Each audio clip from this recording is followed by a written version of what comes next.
በስመ አብ ወወልድ ወመንፈስ ቅዱስ አሐዱ አምላክ አሜን። ይህንን መልእክት የምትሰሙ ሁላችሁም በያላችሁበት ሰላም እግዚአብሔር ይብዛላችሁ። የሰላም አምላክ ልዑል እግዚአብሔር እንኳን ለ2018 ዓመተ ምህረት በዓለ ሆሳዕና በሕይወት በጤና አደረሳችሁ አደረሰን።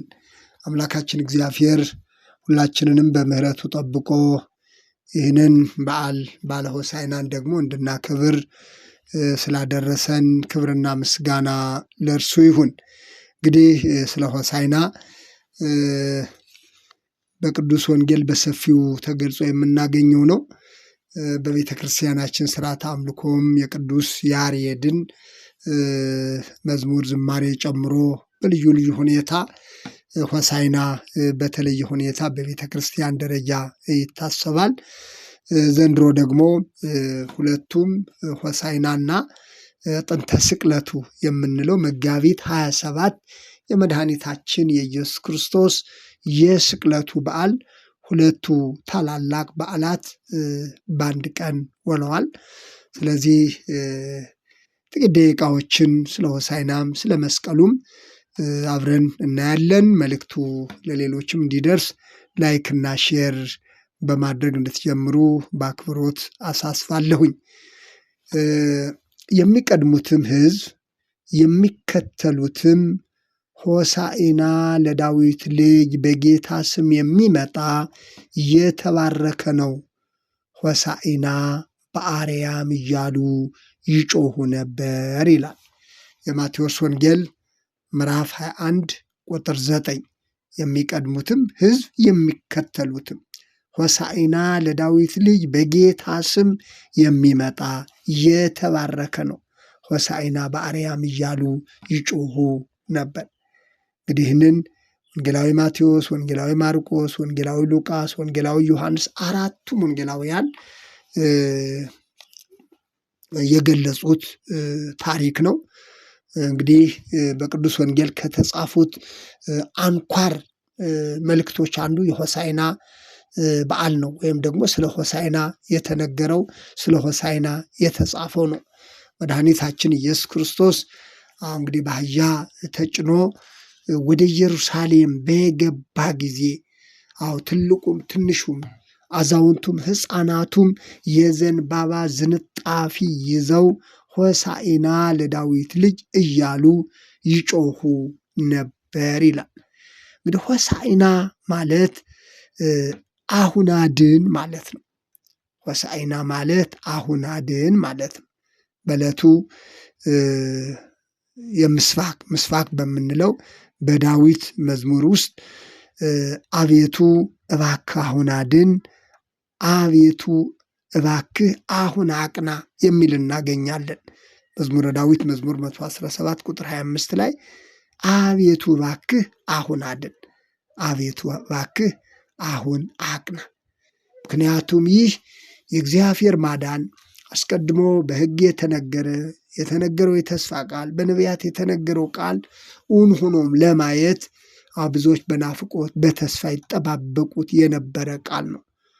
ዳዊትን ጨምሮ ልዩ ልዩ ነቢያት ስለሚመጣው መሲህ ክርስቶስ በትንቢት የተናገሩት እግዚአብሔር የገባው የተስፋ ቃል እውን ሆኖ ለማየት የሰው ልጆች መዳናቸውን ለማየት በተስፋ ይጠባበቁት የነበረ ጉዳይ ነውና ቀኑ በደረሰ ጊዜ አቤቱ አሁን አድን ተብሎ ይነገር የነበረው እውን ሆኖ በኢየሩሳሌም ምድር ይህ ተፈጻሚ ሲሆን እናያለን። አርሁ ኆኃተ መኳንንት፣ አርሁ ኆኃተ መኳንንት፣ ደጆች መኳንንት ሆይ ደጆችን ክፈቱ፣ የሰላም ንጉሥ ይግባ እየተባለ ይዘመራል። የሆሳዕና ዕለት አርሁ ኆኃተ መኳንንት፣ መኳንንት ደጆችን ክፈቱ፣ የሰላም ንጉሥ እየተባለ ይዘመራል።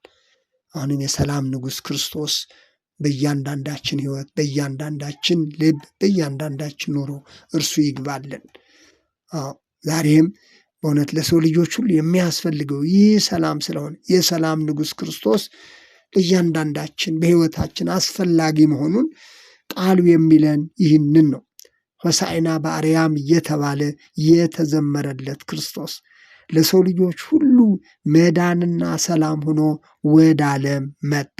በአህያ ውርንጫ ተጭኖ በአህያ ውርንጫ ላይ ተቀምጦ መጣ። በአህያ መቀመጥ የሰላም ምሳሌ ነው። የሰላም ምሳሌ ነው። ሰላማዊ የሆነ ክርስቶስ እርሱ የሰላም አምላክ መሆኑን ለማሳየት በፈረስ ሳይሆን በአህያ ተጭኖ ወደ ኢየሩሳሌም መግባቱን በየዓመቱ ዕለተ ሆሳዕና ዕለት ይህ ይታሰባል። ሆሳዕና በአርያም እያሉ አመሰገኑት። ሆሳዕና በአርያም የዘንባባ ዝንጣፊ ይዘው ልብሳቸውንም መሬት ላይ እያነጠፉ የሰላም ንጉሥ ለሆነው ለክርስቶስ ይህንን አቀባበል አድርገውለታል።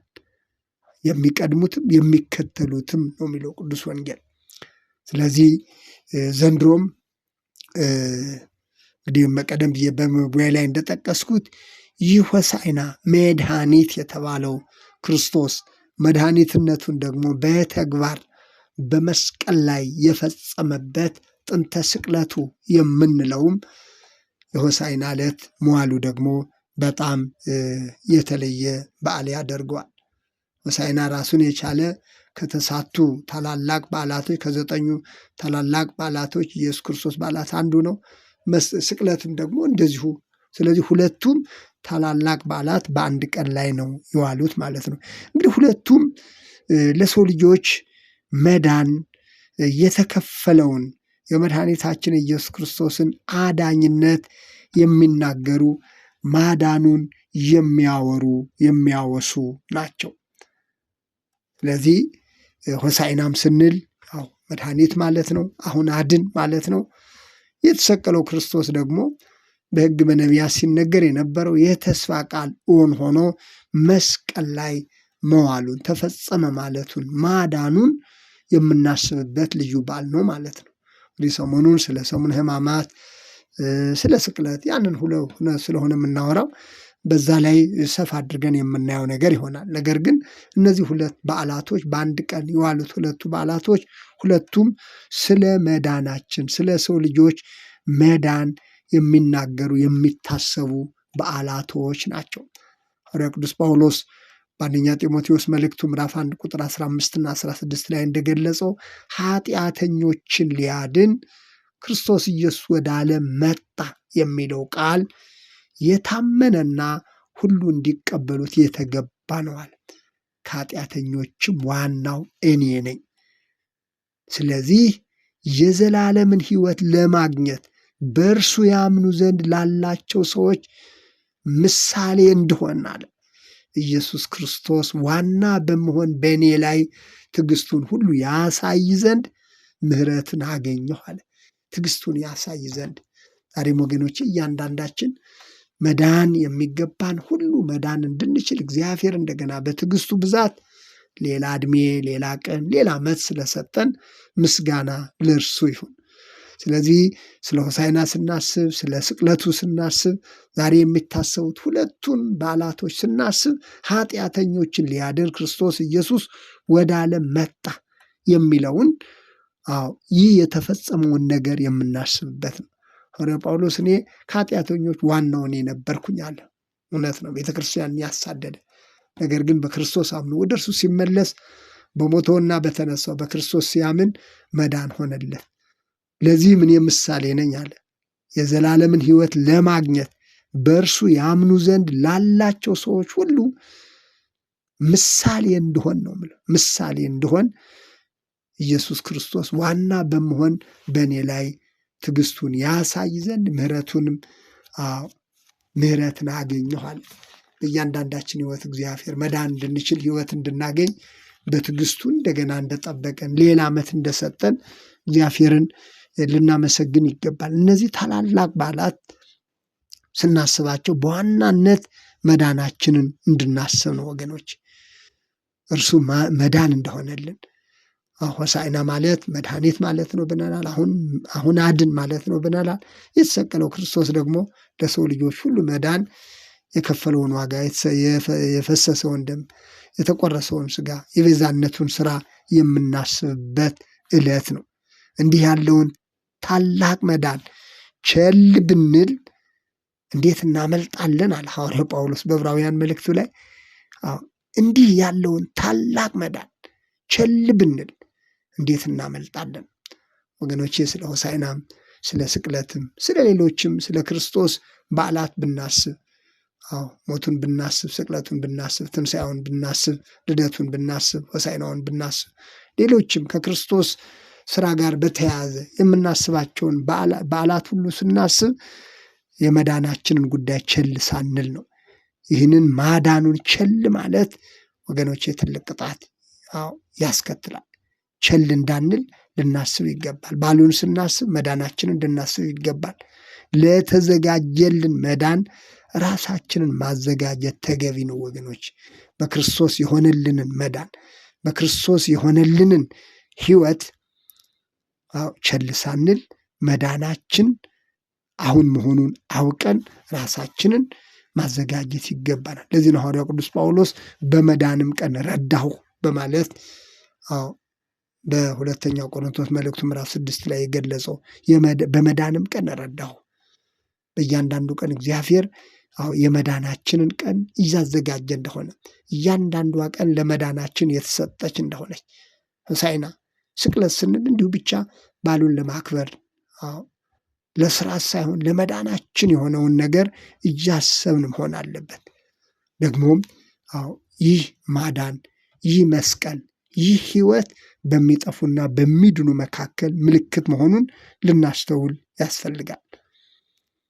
በሚድኑና በሚጠፉ መካከል ያለ ምልክት ነው ሆሳዕና፣ ስቅለት ስንል እነዚህ ትልቅ የመዳናችን ምስጢር የተገለጠባቸው በዓላት ለእያንዳንዳችን መዳን መሆናቸውን ልናስብ ይገባል። ሆሳዕና፣ ስቅለት እያልን ብቻ በዓሉን እንድናስብ እንድናከብር ብቻ ሳይሆን የሆነልንን መዳን እያሰብን መሆን አለበት።